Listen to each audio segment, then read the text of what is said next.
And welcome to the 2025 UCF Men's Tennis Preview on the Black and Gold Banneret YouTube channel. I am Bryson Turner, and joining us, of course, as always, is UCF Men's Tennis head coach Lloyd Bruce-Burgess, coming back for year number two after quite the opening act, I must say, in your Yeah, debut. Coach, how you doing today? doing good, doing good. Thank you very much for the awesome intro. Hey, absolutely. You deserved it. One of the best opening acts in UCF, and not just regular seasons, honestly, not just an opening act in UCF men's tennis history. How does it feel now to have a full off season now on the job? You mean you mean over summer? Over summer, just a full off Yeah. season. Now you're Um, firmly in the job. yeah, definitely was an exhausting season. So it was, though we didn't want it to end, it definitely was a lot of stress, and it was a nice break for about a week, and then we got after it recruiting. So there was a lot of recruiting to be done and a lot of places to go. So but it was good, yeah. And we obviously had a lot of guys returning as well. So yeah, it was nice to have the break, but I think after about a week or two passes of finishing the season, you're kind of ready to do the season again, or at least I am. So I'm excited for this upcoming one. So you finished the last season ranked number 28, I believe, second highest national finish in program history. How does that kind of help establish your momentum now going into this dual match season?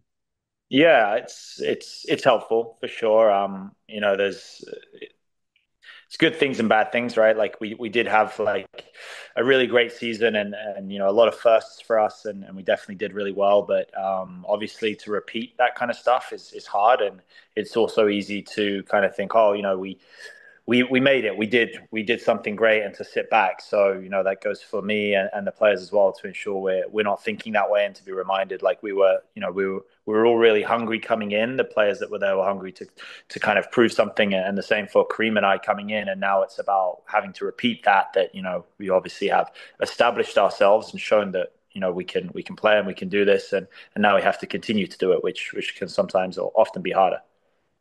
So just for context, last season for you, you had a let me see, there we go, 19 and 6, which is the Yeah. third best opening season in a history of a program at this UCF men's tennis team after Nate Smith in 1977-78 and Michael Dublin's not tied with Michael Dublin's 19. Now, of course, they ended up being one season wonders. You are following up this one. What does it feel like after getting off to such a huge start now kind of coming in to follow that up? Well, yeah, no, it's a lot of good pressure, I guess, to show that we can repeat, as I said. So it's something we talk about a lot with the guys. We also try to remind them that these great stats that we had. There are a lot of opportunities when we look at the matches we played. If you change a couple points, to really make this season look a lot different and not be in our favor. So it just reminding everyone and ourselves that these great things that happened came down to a few little details, and some of them we were lucky, and some of them we obviously we put in a lot of work to put ourselves in the position to be able to achieve it. So it's knowing that by having this great season we had, and all the things that went our way, it's knowing that it was achieved by a lot of hard work, and we had to do a lot of things to put ourselves in that position, and not thinking, well, we've kind of made it now, we're now an established team, because that's just not the case. All these teams we're going to play are good. They're all capable of beating us on their day, and we're capable of beating the top teams on our day. So it's just trying to remember to stay grounded and humble, and continue to work as hard as we can to give ourselves the best opportunity to kind of repeat something like that, and hopefully go even further. Bit of a new situation in college tennis this academic year, as now the individual tennis championships were in the fall this time around. And not n no UCF player ended up reaching that point. But what was it like now to kind of have this new emphasis placed on fall tennis, at least in terms of individual success, and what could you glean from this team through their fall performances? Yeah, we I don't. I don't think we had like an outstanding full last year either. Santi and Leighton won the doubles last year, but other than that, I don't think we really had many situations where we stuck out as far as towards the top of college tennis as far as individual performances. Um, so I think not much for us because, as I said, we didn't have anyone really go too far in regionals, which was the same case last year as well, in singles at least. So to me, it's the same. We didn't have a fantastic fall, and we had a great spring last year, and the same thing hopefully will apply this year. And I think we have, you know, a large amount of our team is very very similar in level. So it's going to be really interesting to see where everyone fits into their spot, and there's going to be a lot of competition for the places on the team. Well, if there's anyone on your team that had a pretty solid fall, I would argue with you mentioned those recruits that you were talking about earlier, two freshmen, Nicholas Oliveira and Adriano Jejena. Of course, they went winning records in the fall. Adriano going 8-4 in both singles and doubles, and Nicholas going 10-3 in singles and 7-5 in doubles, including a title at the Bedford Cup. Now, what was it like recruiting these guys now that you're in the shoes of recruiting these people, considering you inherited such a large recruiting class? Yeah, they've been amazing to be honest. They fit in really, really well. It was, a very long process with Adriano. We got him committed to UCF, I think within the first couple months of me being there. And Kareem put a ton of work into getting that done, and going over there to Bulgaria, and then I ended up going in Christmas as well. But it was awesome to finally get him on campus and have him kind of settle in with the team and everything like that. And he's an incredibly hard worker, one of the hardest workers I think any of us have ever been around, and it's great to have him around. And of course, he had an unbelievable junior record. He was number 13 in the world as far as a junior is concerned. So I think that's you can't get much higher than that in the world. Obviously, he's a few spots away from number one. So it's awesome to have him join our team. And he had probably not the fall he wanted, but it's pretty common for freshmen coming in to experience that, to not really perform as maybe as is expected. I think there was only one true freshman, 18, 19-year-old, who came in that really had a few good results as far as like national tournament level. So kind of to be expected. And Nico, his process was, I saw him in September of last year, September 23, not 24. Now we're in 25, and yeah, we really like Nico from the start. He's a great kid, great personality, and hit the ball incredibly well. And he was number 47 in the world as a junior, so highly touted recruit. And we stayed in contact, and he made the decision to come to college, I think around April, and we ended up getting him. And again, a guy who just fit in amazing with the group. Very, very calm demeanor on the court, great personality. The team love him, and he had a great fall. Played some really good tennis. But one of the best things I think has been discovering them on the first couple days of practice back now in 2025, because they came in and realized probably there was a few things with their game that they needed to improve quickly. And, we gave them I guess, some truths about where they were and what they needed to do over the Christmas break to push themselves to get to the level they need to be. And they've come back playing incredible, looking different. Nico really improved his physicality.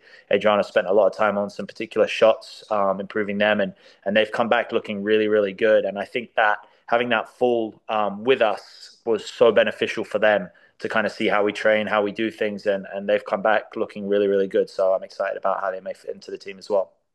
Yeah, you have the red, after red shirting 2024, like Waleed and Simeon now have their shot at getting on the court, and you combine that with the true freshmen in Nico and Adriano, you now have another large recruiting class similar Yeah. to the one you inherited. Like, was Yep. that kind of the idea, at least in terms of having Waleed and Simeon redshirt, is to kind of have a similar, like, a large class to group together to go on kind of the same developmental journey together in terms of eligibility? Not intentionally, I wouldn't say. Walid's situation is actually different. He actually was ineligible to play, so his was of no choice. But Simeon, yeah, coming in January, it's hard. It's hard to come in immediately in January and just be ready to go immediately. And we knew, and Simeon knew he probably wasn't. And he when he came in, he probably wasn't going to see too much court time in that January. And of course, without playing in the fall, it meant if he redshirts, he's going to get a full another year rather than losing that year. If he played a few matches here and there, he'd lose a year. So it wasn't the intention, but it's worked out nicely to now have four extra people as options compared with last year. But yeah, it's. I mean, we're in a really good spot. I think those guys have a lot to add to the team, and our team is really closely united, and all those new guys fit in great. So yeah, we're really excited about what it'll look like. Well, it seems like the tennis recruiting enthusiasts also seem to have some solid opinions of those four guys. Number three recruiting class Yeah. with those four. What was it like to be able to kind of to accrue something like that this early into your tenure? Yeah, it's definitely tough. The competition for recruits is very very high for a number of different reasons, and the college coaches they do such a great job. No, there are no secrets. Everyone knows who everyone is. It's a very different sport being individual. It's so easy to know the level of players in a sport like tennis because you can literally go and look at who they played if they've played each other, and there's a rating system as well that does a great job, and we have junior rankings as well, so it's pretty easy to know who's good and who's not. So it just makes it really competitive, and that a lot of that credit goes to Kareem. He spends so much time on it, and he knows all the players, and he just does an amazing job of staying in contact with them, speaking to them, and getting us players, and suggesting, hey, we should look at this guy more. So I kind of got to give that credit to him. He did an amazing job, and it was his first year really being a full time college coach. He did a little bit before as a volunteer, but it was a bit more part time. And a lot of people would have probably thought, a 26-year-old guy coming in who doesn't have much experience wouldn't be able to do something like that. But he did an amazing job, and arguably recruited better than most of the other coaches in the country since we were at number three. So. What's it like to have this kind of relationship with an assistant coach? I mean, you have coached him up ever since he was a player to get all Big Ten recognition when Kareem was a player. So, what's it like to kind of continue on this kind of tennis journey with him, just in a different way as fellow coaches? Yeah, it's really cool. There's so many benefits to that. I think for both of us, it's I think nice for him coming into a situation where we've had a relationship prior. And he probably feels he can be pretty honest and open about like how things are going, and things he needs help with. And yeah, I think as well, one of the benefits is the way I coached Kareem in the past, and not just during the time at Iowa, but after as well. We stayed in a lot of contact when he was playing pro tennis. So we'd always been close, and I'd always been giving him some advice, and he'd call me and ask things. So a lot of the things we had talked about and done while we were in the Iowa program with Ross Wilson as well, who was the head coach there at the time. A lot of that stuff, is stuff that we do here at UCF. So it's easy to talk as well about Kareem's experiences on things he knew he had done wrong in the past and improved, and he can kind of relate that back to the guys really well. So it's really helpful for numerous reasons. So now we have, of course, this large recruiting class from a few years ago coming in for their third year. Liam Branger, though, is listed as a fifth year, going from a sophomore to a fifth year. I know international eligibility can be a little Yeah, bit here, but what's it like for Liam coming in, because he joined the team around the same time, like the same time as Medi and Yassine and all that, but he's a year yeah. ahead of them in terms of eligibility wise. So what does that do from like a leadership standpoint? Does it really do anything, or like what do you see from Liam? Yeah, I mean, so our captains this year are Mehdi, Santi, and Yassine are going to be our three captains. Liam wasn't here for the fall. So obviously the people considered for captains have to be here for the full year really because there was a lot of stuff to do in the fall as well. But Liam was outstanding last year. To be honest, I had a group of guys last year who were very very close, especially in the singles lineup. And it was so hard to decide who to put in at times, and it was tough to have conversations telling them at times, we know we could be wrong. Like we know we could be making the wrong decisions here, but this is kind of how we feel. And Liam at times was not selected. And by the end of, halfway through, we realized Liam, he stayed tough and he continued to show us why he should be in. And he did an absolutely amazing job. And by the end, it was clear Liam should be playing on the singles court for us, which it didn't start out that way. And then we really developed a great relationship with him as well, and he made some changes as well. And to then see him go off in the summer and fall here and do what he's done on the pro level has been incredible. Some of the wins he's been able to get in the last 6 months have just been so high level. And we've, of course, continued to stay in contact with Liam all the time, watching his matches. He was just playing. He actually isn't even back on campus yet, even though we started official practice, because he was playing a challenger tournament in New Caledonia where he qualified and had another great win. So, his development has been amazing. And from a leadership standpoint, Liam is an incredibly hard worker, super fit. He'll go all day, and it just, it's great for him to be on the team and show guys, if you do things this way, improvements can be incredible. And Liam is for sure one of our most improved players. And that's from a mental standpoint, especially for Liam, I think. And he would be the first to say that he just made some big changes there, and he's seen his tennis really shoot up in the last 12 months. Well, you mentioned those captains with Yassine Mehdi and Santi, and they had themselves quite the moment on the UTR Pro Tennis Tour in Fayetteville over the fall. All three of them getting into the semifinals. I know you guys weren't able to make it in terms of like the college stuff and the regionals, but what was it like to see them show out at a tournament on a pro circuit like that? Yeah, it was cool. I wasn't there. Kareem took them to that one, but that tournament is streamed on Amazon Prime, so I got to watch most of the matches. Yeah, it was great. A tournament like that's really good as well because it's a round robin, so you're going to get good amount of matches guaranteed. And it was it was great. They were playing in some horrendous conditions.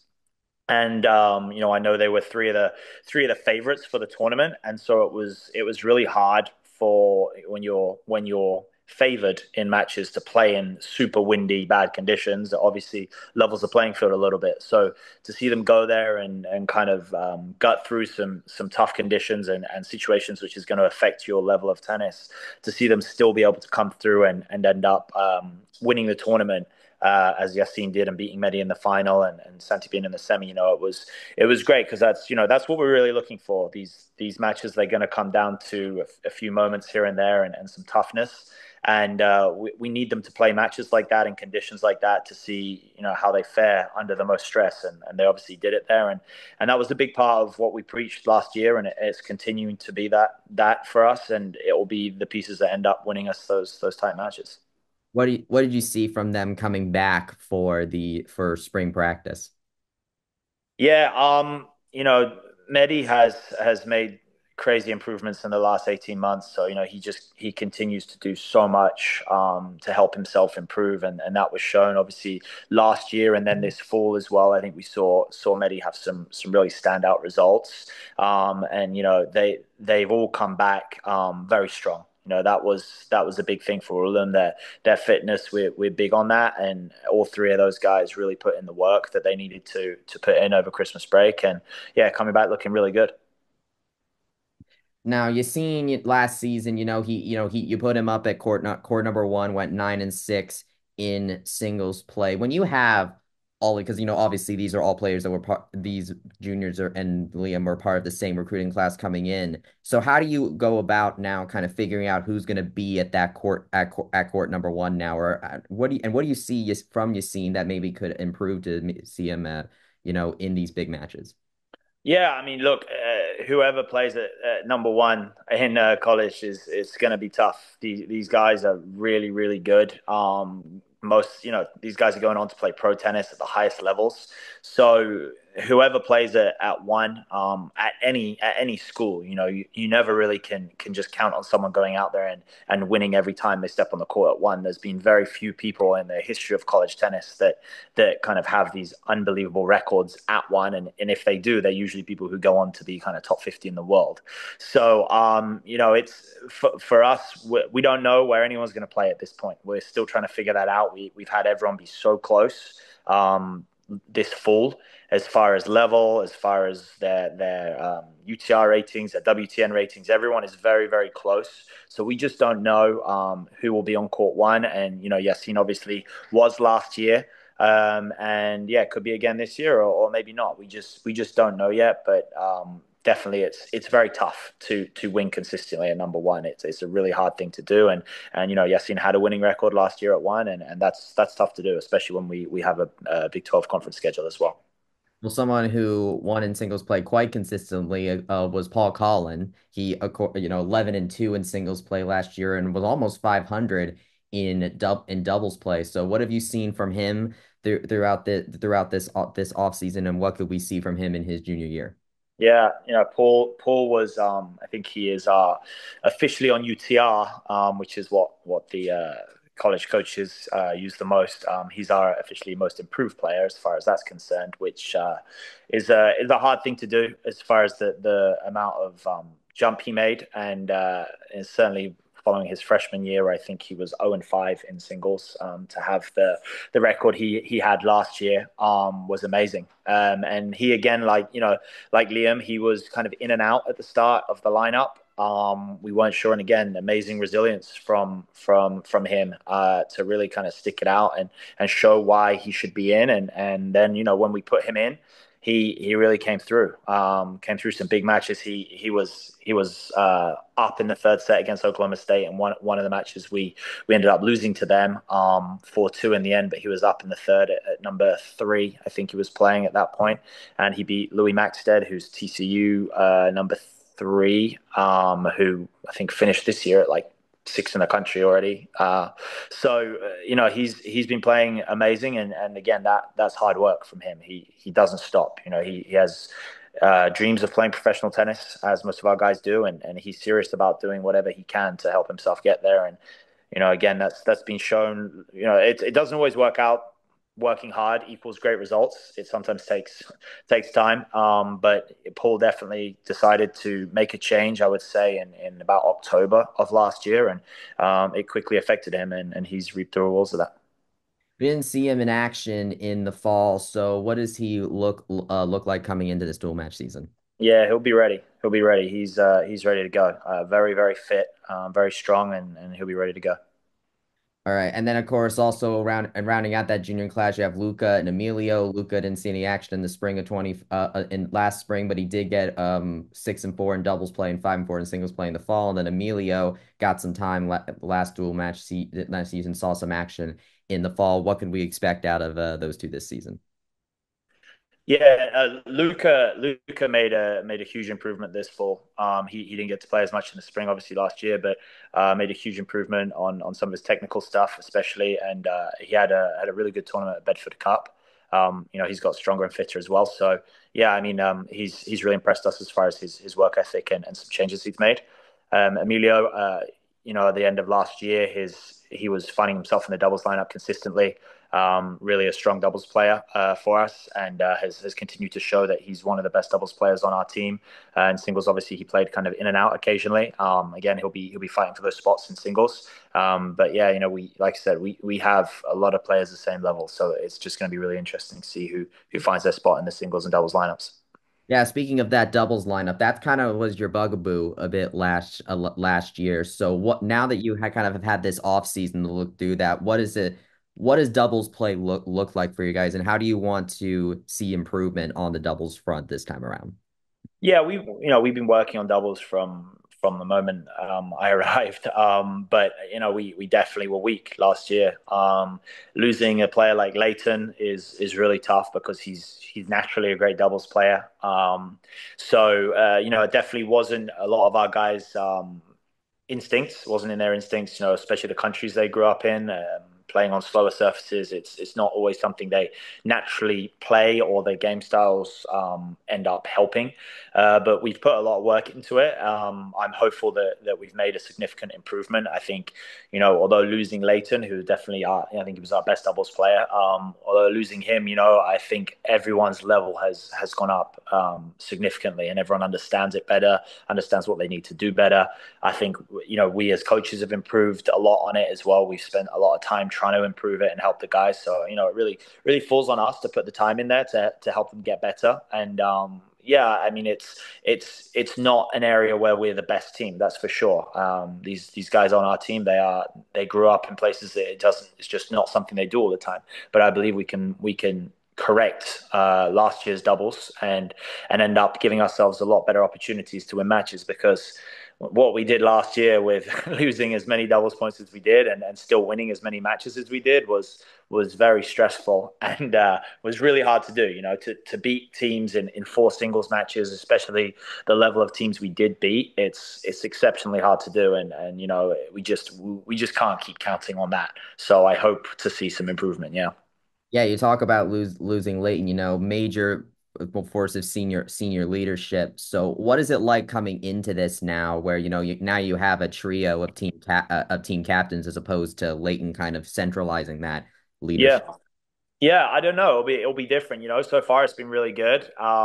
Leighton was the obvious choice last year. Oldest, been there the longest, played high in the lineup, like that kind of stuff. It just made a lot of sense that he'd be the only captain. This year, it's just different. So far though, like I said, it's been really good. All three of those guys bring different things to the table as well, which is definitely helpful. Having three people, they all have different strengths. So yeah, I'm excited to see what we can do. But like I said, so far it's been really really good, and the team will respect those three guys. Those three guys were a staple of our singles and doubles lineup last year. They won tons of matches for us. I think Medi and Santi, I think, have probably had the most wins last year in singles, I believe. So yeah, it's great having them, and it's been really good so far. Who would you say is who do you think is the biggest person that Night Nation should keep an eye on for this team for this dual match season? Oof,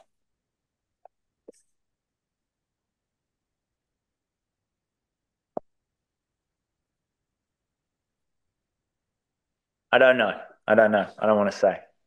All right. No, hey, I don't want to say. gotta keep. I don't know yet. I don't know yet. That's tough. That's a tough one. No, yeah, got to keep some things close to Yeah. the vest. But given what you've been talking about, like I know you said Paul Collin was the most improved on UTR. But Mhm. speaking of UTR, because they have that pro tennis tour, what's it like to kind of have that data point in a sport like this? Because in a sport like this, because I remember hearing about UTR a lot over the last couple of years when in my graduate school program. So what's it like with you working with it as a coach? Yeah, UTR, and they have WTN as well. It's just what college uses now officially. But yeah, UTR, it's very helpful for, especially for recruiting. It's helpful in scouting as well when we play other teams. Just figuring out kind of what level of players they've got in there. It definitely is a huge resource, and we spend a lot of time on it. So it definitely helps. There's not it's not a perfect science by any stretch. I think we did certainly don't play our team in order of UTR. But it's usually like within about, if it's anything above about a point, it's usually fairly accurate as far as someone being better or worse. But within that point range, it's pretty close and kind of go either way. But it's a really helpful resource, and something we use all the time. So going into year number two on the schedule, Texas and Oklahoma, they were 1-2 in the Big 12 last year. They might be gone, but coming in, you have an Arizona team who finished number 9 in the nation in the ITA rankings this year. Plus, you have to contend with TCU, who was finished number 1 in the ITA rankings. When you look at this Big 12, what's different about it, if anything, for you as opposed to last seasons with these now switches? Um, well, yeah, it's not that different, to be honest. It's pretty similar. I mean, the teams coming in are really good. It's as was the case last year. It's such a strong, like, Big 12 in men's tennis is just so strong. Last year, like, I think it was three teams in the top 10 nationally. TCU finished third in the Big 12 and then won the national championship. I mean, it's just Yeah, it's extremely strong, and Arizona are always really good. Arizona State are very, very good as well. So it's going to then teams like Utah coming in, Utah, especially playing at altitude there, indoors. It's that's a big challenge to go do that. So, and Arizona's at some altitude as well. So some of these things like can impact it a lot as well, that we have to contend with, and they've obviously got great teams as well, and great history. Utah's been a very good team in the past. I think they've been top 15 in the past. And Arizona have been very, very good for a long time. They won the Pac last year. First time in history they won it, but they won it last year and have been very good for a long time. And Arizona State have I think Murphy Casone is two in the country. And then a couple other really strong players as well there. So it's extremely tough to play these teams. We have a very, very tough schedule, and that's good for us. It's a good thing to contend with. We see what we're up against. We get to play the best teams in the country, for that period there in March, April, and we really get to test ourselves and see what we're made of. Well, you might get a little bit of a preview in late January because you got the ITA kickoff weekend where you're going to get a chance to face off against Oklahoma State again, and then potentially against Arizona, depending on who ends up winning, losing Yeah. that. But you're guaranteed to face Oklahoma State, who bounced you out of the Big 12 tournament last year. What's that prospect like, knowing that you're going to get another shot at them on the schedule again? Because you did a pretty good job rematching against Florida last year. That's true. So we beat them obviously in the season. It was our first home match in the Big 12. And that's where Leighton clinched 7-6 in the third. And then they got us at the conference tournament at their place. So yeah, we built a bit of a rivalry there with them last year. And obviously we're going to play them at least twice this year as well. So yeah, I mean, I think we feel good going up against them. I think it's a match we expect ourselves to be able to go in there and win that. Yeah, we like playing tough teams and teams you have close matches with. But I think we were obviously very closely matched last year. You can see by the score lines in both matches how close we were. So it'll be fun. They got the doubles point on us both times last year, so I'm hoping we can kind of change that. As I said, I hope our doubles has improved. I like us in singles against any team we play. I feel good that we can find a way to win at least three matches, and hopefully four, against any team in the country that we play in singles. So I think if we can get a doubles point against someone, I think UCF's an extremely dangerous team. So feel good about that. And then yeah, it's obviously Arizona or USC, depending who wins and loses. But that region of the ITA kickoff, I mean, it's a pretty tough region there. USC coming in as the 4 seed. I mean, they have an incredible team this year. So it's going to be really interesting, and we're going to get a chance to play two really, really good teams late January, which will be great for us to kind of test ourselves. What was your scheduling philosophy this time around from a non-conference standpoint? Because as far as, of course, you have a bunch of teams in state, but you also have teams like the MEAC champion South Carolina State and an Elon team on opening day who was a runner-up in the CAA tournament. Yeah. It's kind of similar to last year, playing a lot of the mid majors. We'd like to play all the big Florida schools, in state, but yeah, just didn't work out, getting them on the schedule, unfortunately. But yeah, we would like to play them. But yeah, we typically try and schedule the tough mid major schools that are around. Playing South Florida twice. FAU are really strong. We do have Miami on the schedule. I think we clinched the 7-0 start against Miami last year, and we're going to them this year. But yeah, pretty similar. We would have liked to get a couple of those nice tough, Florida or Florida State on the schedule, but it didn't work out.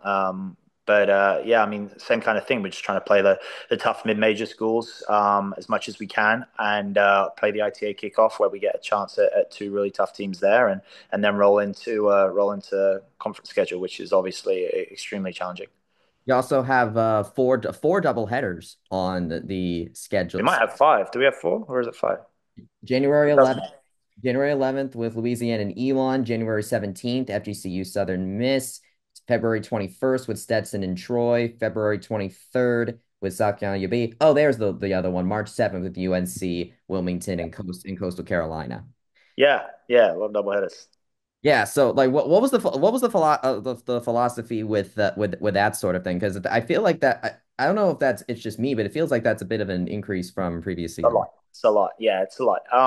So I mean, want to definitely get ourselves some chances to get all the guys to run out. We have a lot of more eligible people this year than we did last year, right? So that makes a difference, giving some of those guys a chance to show themselves and because we aren't probably as sure as we were last year about our lineup, I would say.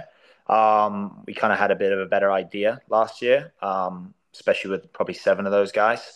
Whereas this year, I think it's way more open, and we kind of knew that. So we definitely want to give people chances to play and to show why maybe they should be in some of the other matches.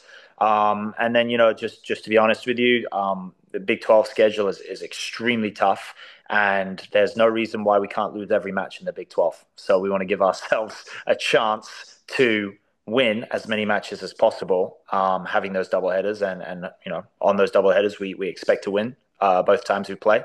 The Big 12 is so tough, and especially when you have to go on the road to places like BYU, Utah, Texas Tech, altitude. It's possible to lose all those matches, and we have to account for that and try and play a lot of matches and make sure we keep our record strong. So that definitely feeds into it, and I think as well it helps build confidence if we can play a lot of matches and really kind of get the matches under our belt that we need to feel good and give people on the team who we might end up needing to play later in the year chances to play. So now, as far as your home goes, news came out a little bit ago that the USTA National Campus is now slated to be the home of the NCAA tennis championships from 2028 on to, I believe, in the sometime in the mid 2030s, if I remember correctly. Kind of 28 to 37 or 38, whatever the 10 years is, I think. so from what I was seeing on there, they wanted to do something along the lines of making it like how Omaha is for the baseball championships and Yeah. that sort of thing. So what's it like to call this facility, your home, especially considering that the NCAA wants to make it kind of an icon the same way that Omaha is. Yeah, I mean it's awesome. It's added motivation for us to put ourselves in a position where we can play in the Elite Eight. UCF's best showing at the NCAA's is the round of 32, which is what we did last year, and I think one of John's years as well, 2021. So I think it's 2021 and 2024. I think is the only times that we won around at the NCAA's, I believe. And so we got a long way to go. But I think it's obviously possible, and it's something I want to try and win the whole thing. And if you're going to host for the next 10 years, like just added motivation to say we got to put ourselves in a position to be playing in that Elite Eight, and there's no reason why we can't do it. We have everything we need to do it. We have motivated staff, we have motivated players. I think we are capable of doing something like that and putting ourselves there, and it's to us just added motivation to everyone in this whole team who's part of the athletic department. To know that they're obviously as well they're shooting for more than just the 10 years, as you said. They want to make it the home, right? Like that's the goal, and to know that, like, it's added pressure, but it's good, because it says like we got some pretty big things to live up to. Like, we're going to host this thing, we better be playing in it. So yeah, it's great. In my opinion, it's amazing. I mean, last year you matched the farthest that UCF has gotten in a tournament. What do you think is needed for this program to get over that hump and make it into uncharted territory in terms of NCAA tournament? Yeah, I mean, there's a lot of things, a lot of things have to happen in full, right? I thought Florida State were better than us last year. We one of the rare occasions we won the doubles point, and we still lost. They were just a better team last year, so that's going to fall on the coaching staff. We have to develop and coach players better. We have to bring the right people into the programs. And we got to do the right things day in day out, and try and outwork and outcoach our competition. And like I said, it's ultimately, like, it comes down to us to set the culture and coach in the right way and do the right things. But that's developing the players to lead in the right way. And if the players lead in the right way, we have a really good chance of performing well and putting ourselves in positions to be there. Some breaking news that ended up coming in the world of college sports today. The reports have been saying that the NCAA is considering allowing 5 years of eligibility for players in all sports moving forward. As as a coach in this, just wanted to gather what were your thoughts on the matter.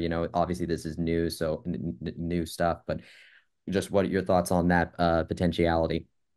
Yeah, I don't think as far as like the whole scope of things. Like, I don't have too much of an opinion on it. For us personally, we have a lot of guys that we really love, and if you tell me I can keep them for an extra year, that would be amazing. So looking at our current team, that's definitely exciting for us personally. As it stat, I don't think it makes much difference. Moving forwards once they start implementing that, or if it becomes a rule. I don't think it makes that much difference. If you can, if everyone can have players for 5 years, or everyone can't have players for 5 years, I don't think that makes a whole lot of difference because everyone's on the same playing field. But from our perspective right now, as you mentioned, those players that all came in kind of together, Liam, Paul, Mehdi, Yassine, like some of those guys that came in together. Getting the chance to be able to keep guys like that for an extra year, that makes a huge difference to UCF for sure. What is the biggest thing that you want Night Nation to know about this team for this season? I will say that, like looking at the schedule, I saw this new thing called match points and mimosas, Mm. which I thought was quite interesting. Yeah, yeah. So I'm going to start drinking mimosas while the guys play. Actually, that's going to be the new plan during the doubles point. Um, Nice. no, yeah, it just that in particular, and I think we have another name for one of the other ones, match points and mimosas, and something else at noon or something. Um, I don't know. Don't quote me, but There's the Nona Knights happy no, no. hour. Yeah, yes, yes. Just trying to bring more people in to come watch, come enjoy it. Like that's the goal of that. Just sometimes feel like we don't get quite enough people there. Definitely not enough people there. And just trying to make it more of a fun, enjoyable experience. Tennis. It's sometimes hard for people who don't know the sport as well to come watch, and they'll see pro tennis on TV, and it doesn't always look like the most fun experience. And college tennis is obviously very different, as you know. Being there, you hear and see the energy and the atmosphere, and we're just trying to make that as fun as we can.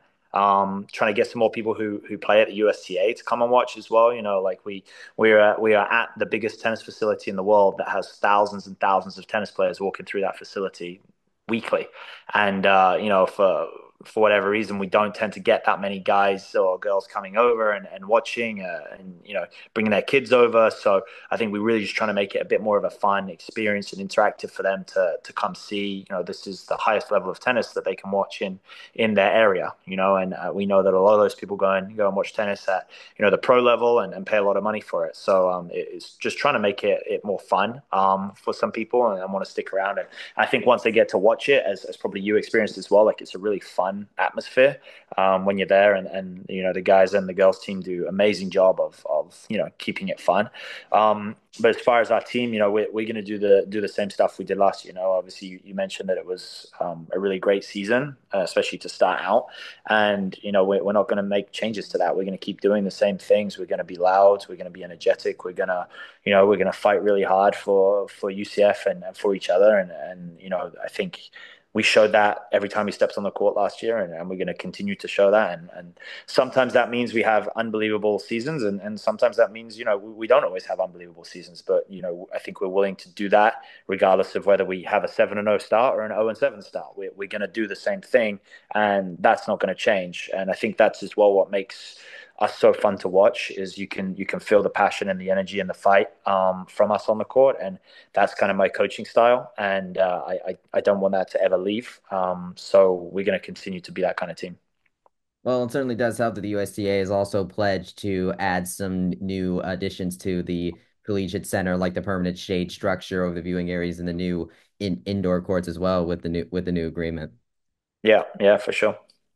So, what's the biggest thing you want to see from your team between now and opening day on January 11th?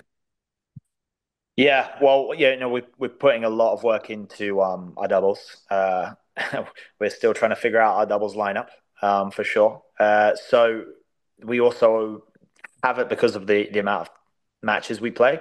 We don't have a whole lot of time, I think, during the season where we get many days without matches. So we've definitely been working hard on the fitness leading into these last couple of days. We've definitely pushed them hard, and we're going to continue to do that moving towards January 11th. So we're trying to get as much hard work in and as much doubles in as we can right now, leading into that first match. Because as you know, with the schedule there, once we start there, we're just playing and playing and playing and playing. So we're trying to build as much physicality and get the doubles right going into that. All right, awesome. Well, best of luck with year number two, coach. Thank you very much. Thank you for joining us. Thank you.